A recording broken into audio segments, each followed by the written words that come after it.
Hi, this is Lady Gaga, and you're logged on to Vibe.com. Well, I love the way that you said it, because you said a brand new CD that's being re-released, and that's exactly what it is. It's a sophomore effort, but it's re-released with the album as a and B side. I've been telling people it's kind of like the way Jay-Z did Blueprint.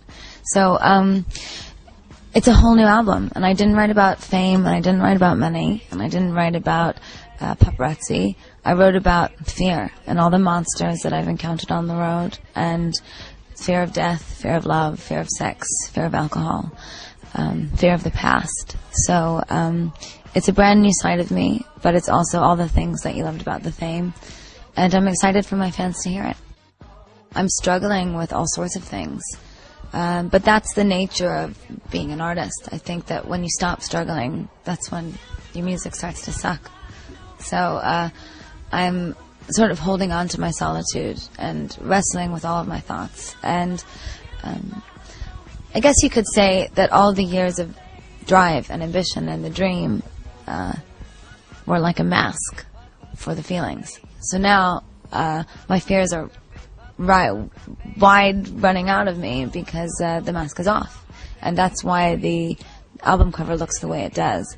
I guess you could say that I'm exactly who I say I am, and what's in the past is something that I've had to mourn, like a death. And so I showed you what I used to look like on my album cover, but it's not because I'm revealing anything. It's just like me saying, you asked me who Lady Gaga was, but even after I show you, you're still not gonna really know who I am.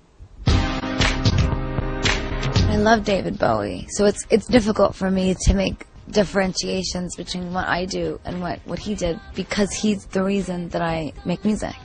But it's not protection. Gaga is not protection for me. I'm wide open for you to throw darts. It's just an expression of my artistry, which is fully who I am. But that's like what I said to you before. When you decide to marry yourself to something, you have to let go of what comes before it, and you have to mourn it like a death.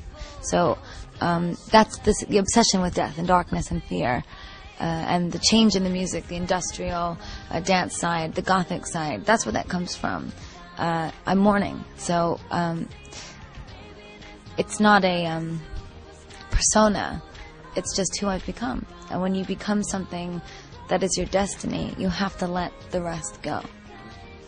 You know, I don't really ever compare myself to other people, and I don't even measure myself in terms of anyone but myself.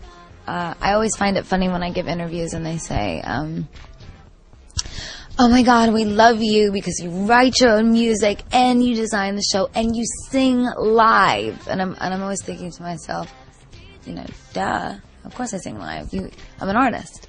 I have to make music. I have to write.